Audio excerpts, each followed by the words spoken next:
I left her for Brooklyn. Chapter 1. We have touched ground. I look through the window and stare out into the gray, cold visuals.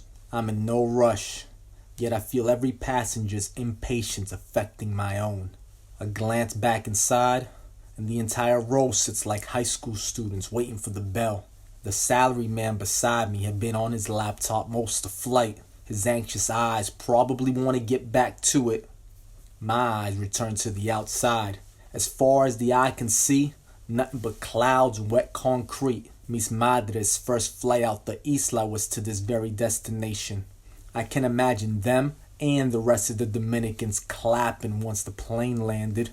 I imagine it to be a flight with hopeful eyes and American daydreams. This is not that flight. The plane stops and the seatbelt light goes off. Passengers quickly stand up and grab their overhead luggage. After 15 hours, that exit door couldn't open fast enough. At the speed the world is moving, a 15-second flight wouldn't be fast enough. The aisle begins to inch forward. Faces facing forward, but nothing to really see but the back of someone's head. I give one final look outside and search for a sign that lets me know I'm here. Minus the weather, it could be an airport anywhere else in America. I look back inside and my eyes meet that of a stewardess. It's a look of displeasure. Behind her, the line is way past first class. I take it as the cue to finally get up and out. The question I ask myself is, if the Japanese have lost their patience, what hope do we have? As I grab my overhead luggage, I can feel her impatient eyes staring me down until I turn to face her. Her farewell face stares into the abyss. I have gone from inconvenient to non-existent in a Manhattan minute. I make my way to the exit. The cold air seeps between the plane and the bridge. As I step through, I imagine my feelings being that of a man who has been cryogenically unfrozen. It's a city full of nostalgia, but I've been gone too long to think things haven't changed. Gone too long for me to think this country hasn't changed. The flight arrived early enough to get a McDonald's breakfast. I have never seen immigration so empty. Maybe it's the time of morning. Maybe. Or maybe most Americans have gone to Canada and there isn't a foreigner who wants to come to America.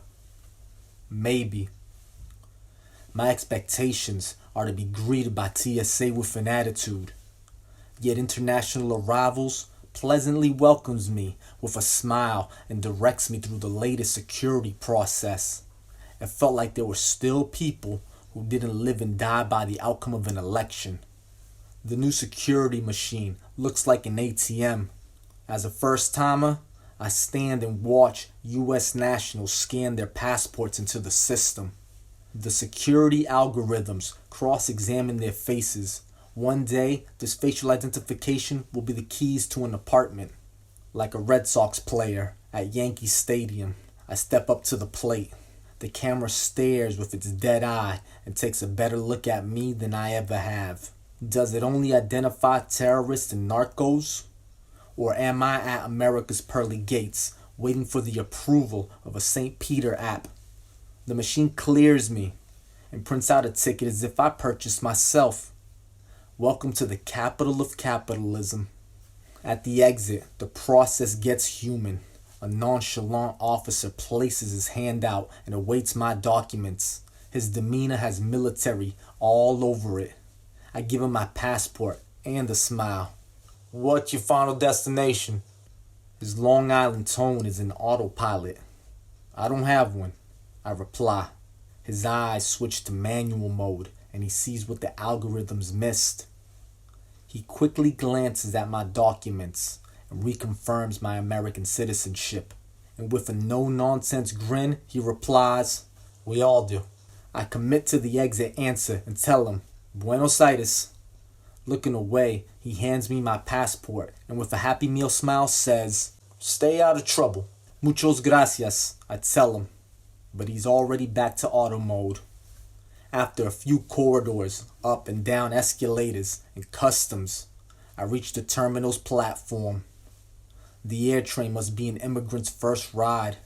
Its interior design is something out of a NASA spaceship. There isn't even a conductor on board. As cheap labor, I'm reminded that this is cheaper. Groups of faces and races get shuffled with each terminal stop. I think I'm just a lone traveler minding my own, until I pull out a sports cam and begin filming the voyage outside. People near me watch with concern, not saying a word, yet it begins to feel like they are involved in my actions. I try to ignore the stares and let the card roll. The air train stops at a terminal. A voice from behind me speaks in a loud, authoritative tone. "You cannot film in the airport. Put the camera away."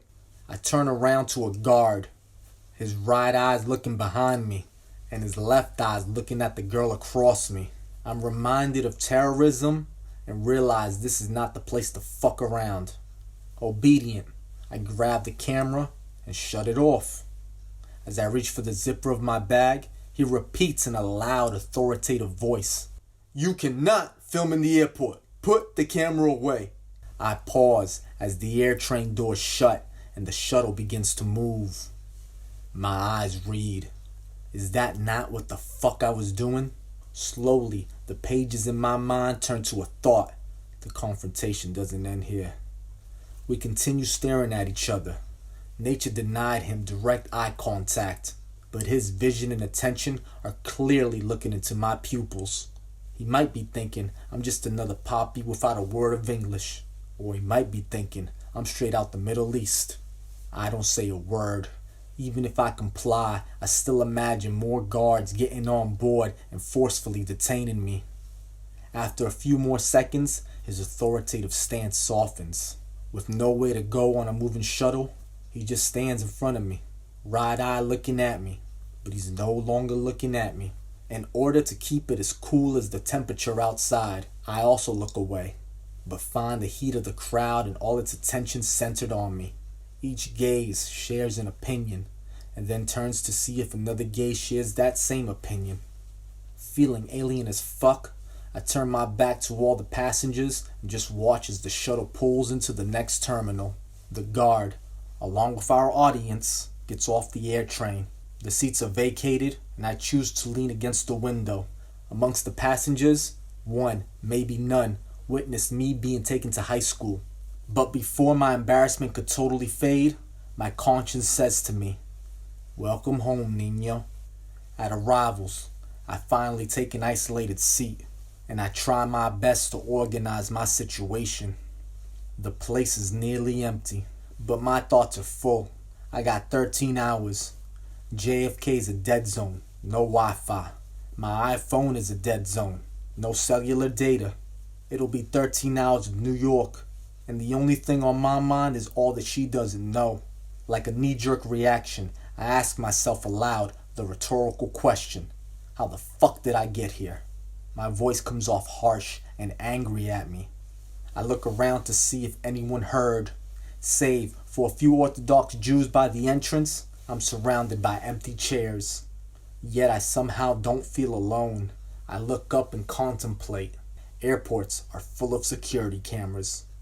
Different feelings and ideas argue with each other. I can sit here all day and wait for my religion to find me. But I'm still new at this meditation shit, and even with my eyes closed, I see where I need to be. And it is not here.